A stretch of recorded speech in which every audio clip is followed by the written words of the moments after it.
आप सभी को जय श्री राम। दोस्तों, गोस्वामी तुलसीदास द्वारा रचित हनुमान चालीसा वीर हनुमान को प्रसन्न करने के लिए सबसे सरल और शक्तिशाली स्तुति है। इसकी हर चौपाई अलग अलग रूप से शक्तिशाली है। जीवन की हर समस्या का समाधान हनुमान चालीसा द्वारा किया जा सकता है। हनुमान चालीसा का पाठ करने से भक्तों के सभी कष्ट दूर हो जाते हैं। गोस्वामी तुलसीदास ने हनुमान चालीसा के माध्यम से हनुमान जी के बल, बुद्धि व पराक्रम का वर्णन किया है। हनुमान चालीसा की अनेक चौपाइयों में हमारी समस्याओं का समाधान भी छिपा हुआ है। इन चौपाइयों का प्रत्येक आदमी के जीवन में महत्वपूर्ण योगदान है। भगवान राम के प्रिय भक्त हनुमान जी को अष्ट सिद्धि और 9 निधि के दाता के रूप में जाना जाता है।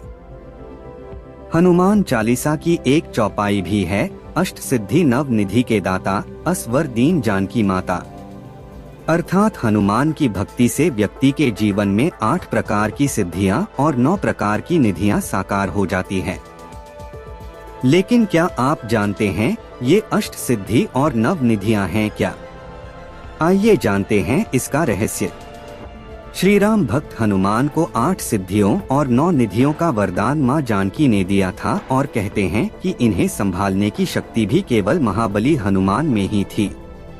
दुनिया में सबसे कीमती वस्तुएं हैं 9 निधियां, जिन्हें पा लेने के बाद किसी भी प्रकार के धन और संपत्ति की आवश्यकता नहीं रहती है। हनुमान जी के पास 8 प्रकार की सिद्धियां थीं। इनके प्रभाव से वे किसी भी व्यक्ति का रूप धारण कर सकते थे। अत्यंत सूक्ष्म से लेकर अति विशालकाय देह धारण कर सकते थे। जहां चाहे वहां मन की शक्ति से पल भर में पहुंच सकते थे। हनुमान चालीसा के अतिरिक्त मार्कंडेय पुराण और ब्रह्मवैवर्त पुराण में भी अष्ट सिद्धियों का उल्लेख किया गया है। आइए जानते हैं कौन सी हैं वो अष्ट सिद्धियां। पहली सिद्धि अणिमा। इस सिद्धि के बल पर हनुमान जी कभी भी अति सूक्ष्म रूप धारण कर सकते हैं। दूसरी सिद्धि महिमा। इस सिद्धि के बल पर हनुमान ने कई बार विशाल रूप धारण किया है। तीसरी सिद्धि गरिमा। इस सिद्धि की मदद से हनुमान जी स्वयं का भार किसी विशाल पर्वत के समान कर सकते हैं। चौथी सिद्धि लघिमा। इस सिद्धि से हनुमान जी स्वयं का भार बिल्कुल हल्का कर सकते हैं और पल भर में वे कहीं भी आ जा सकते हैं। पांचवी सिद्धि प्राप्ति। इस सिद्धि की मदद से हनुमान जी किसी भी वस्तु को तुरंत ही प्राप्त कर लेते हैं। पशु पक्षियों की भाषा को समझ लेते हैं, आने वाले समय को देख सकते हैं। छठी सिद्धि प्राकाम्य। इसी सिद्धि की मदद से हनुमान जी पृथ्वी गहराइयों में पाताल तक जा सकते हैं, आकाश में उड़ सकते हैं और मनचाहे समय तक पानी में भी जीवित रह सकते हैं।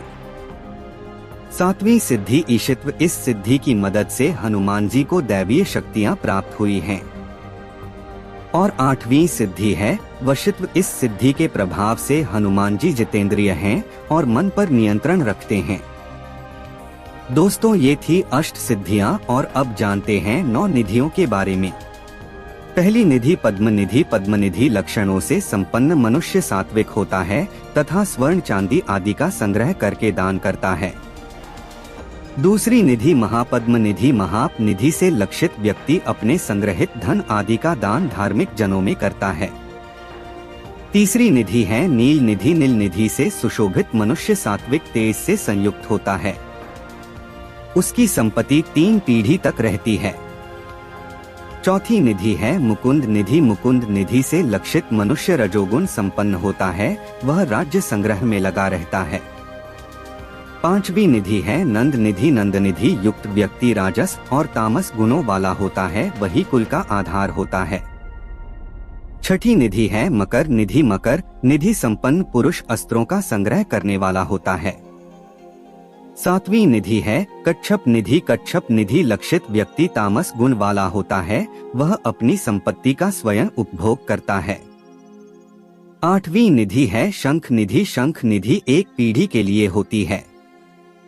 और 9वीं निधि है खर्व निधि। खर्व निधि वाले व्यक्ति के स्वभाव में मिश्रित फल दिखाई देते हैं। दोस्तों, हनुमान जी को अष्ट सिद्धि और 9 निधियों का दाता भी कहा जाता है और ये सभी सिद्धियां और निधियां हनुमान जी महाराज को अपने गुरु सूर्य देव से प्राप्त हुई थी। दोस्तों, इस वीडियो से संबंधित जुड़े कोई भी सवाल या सुझाव हो तो हमें कमेंट करके जरूर बताएं और इस वीडियो को लाइक करना न भूलें। ऐसे ही और भी वीडियोस देखने के लिए आप हमारे चैनल ट्यूलिप सीक्रेट्स को सब्सक्राइब कर सकते हैं। तो फिर मिलता हूं अगली वीडियो में। जय हिंद, जय भारत।